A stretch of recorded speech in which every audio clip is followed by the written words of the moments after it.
Then the kingdom of God of heaven will be like 10 virgins who took their lamps and went to meet the bridegroom.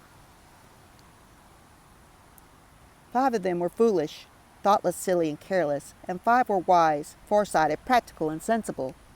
For when the foolish took their lamps, they did not take any extra oil with them, but the wise took flasks of oil along with their lamps. Now while the bridegroom was delayed, they all began to nod off, and they fell asleep. But at midnight there was a shout, "Look, the bridegroom is coming! Go out to meet him!" Then all those virgins got up and put their own lamps in order, trimmed the wicks, and added oil and lit them. But the foolish virgins said to the wise, "Give us some of your oil, because our lamps are going out." But the wise replied, "No, otherwise there will not be enough for us or for you too.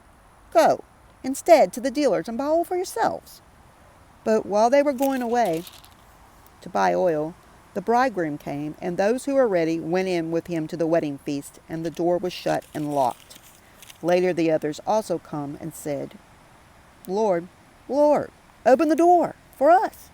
But he replied, "I assure you, and most solemnly say to you, I do not know you. We have no relationship. Therefore, be on the alert, be prepared and ready, for you do not know the day nor the hour when the Son of Man will come." For it is just like a man who was about to take a journey, and he called his servants together and entrusted them with his possessions.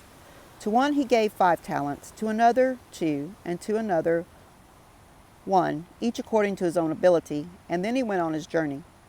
The one who had received the 5 talents went at once and traded with them, and he made a profit and gained 5 more. Likewise, the one who had 2 made a profit and gained 2 more. But the one who had received the 1 went and dug a hole in the ground and hid his master's money. Now after a long time, the master of those servants returned and settled accounts with them. And the one who had received the 5 talents came and brought him 5 more, saying, "Master, you entrusted me 5 talents. See, I have made a profit and gained 5 more talents." His master said to him, "Well done, good and faithful servant. You have been faithful and trustworthy over a little. I will put you in charge of many things. Share in the joy of your master." Also the one who had the 2 talents came forward, saying, "Master, you entrusted 2 talents to me. See, I have made a profit and gained 2 more talents." His master said to him, "Well done, good and faithful servant. You have been faithful and trustworthy over a little. I will put you in charge of many things. Share in the joy of your master." The one who had received 1 talent also came forward, saying, "Master, I knew you to be a harsh and demanding man, reaping the harvest where you did not sow, and gathering where you did not scatter the seed. So I was afraid to lose the talent, and I went and hid your talent in the ground. See, you have what is your own." But his master answered him, "You wicked, lazy servant! You knew that I reap the harvest where I did not sow, and gather where I did not scatter seed. Then you ought to have put my money with the bankers, and at my return I would have received my money back with interest. So take the talent away from him, and give it to the one who has the 10 talents. For to everyone who has and values his blessings and gifts from God, and has used them wisely, more will be given, and he will be richly supplied, so that he will have an abundance. But from the one who does not have, because he has ignored or disregarded his blessings and gifts from God, even what he does have will be taken away. And throw out the worthless servant into the outer darkness, in that place of grief and torment. There will be weeping over sorrow and pain, and grinding of teeth over distress and anger. But when the Son of Man comes in his glory and majesty, and all the angels with him, then he will sit on the throne of his glory. All the nations will be gathered before him for the judgment, and he will separate them from one another, as a shepherd separates the sheep from the goats. And he will put the sheep on his right, the place of honor, and the goats on his left, the place of rejection. Then the king will say to those on his right, "Come, you blessed of my Father, you favored of God, appointed to eternal salvation. Inherit the kingdom prepared for you from the foundation of the world. For I was hungry, and you gave me something to eat. I was thirsty, and you gave me something to drink. I was a stranger, and you invited me in. I was naked, and you clothed me. I was sick, and you visited me with help and ministering care.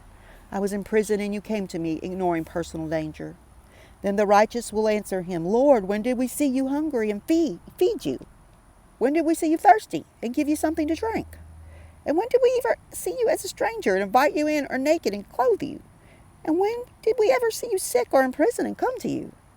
The king will answer and say to them, I assure you, and most solemnly say to you, to the extent that you did it for one of these brothers of mine, even the least of them, you did it for me.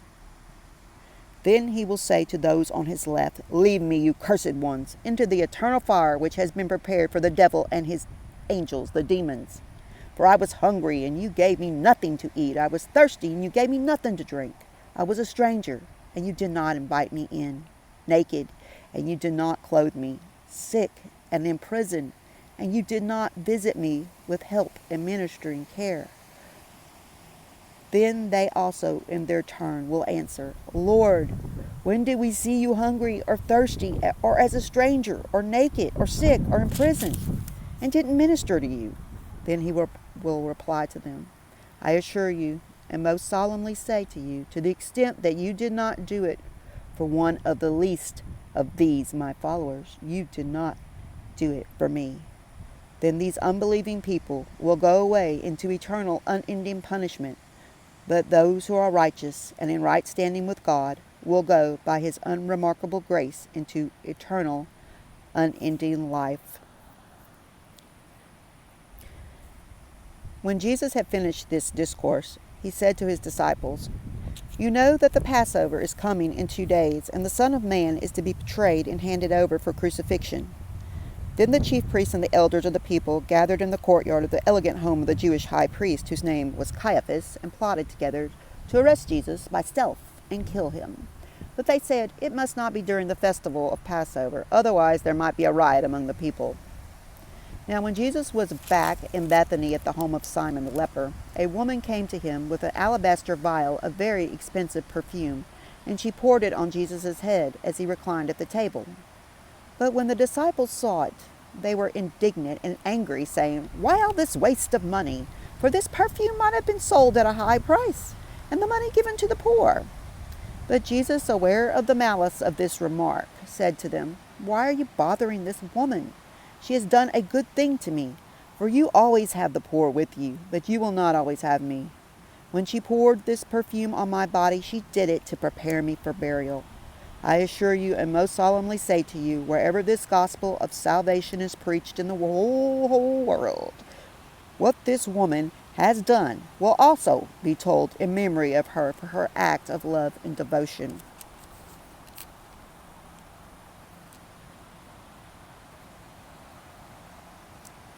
Then one of the 12 disciples, who was called Judas Iscariot, went to the chief priests and said, What are you willing to give me if I hand over Jesus to you? And they weighed out 30 pieces of silver.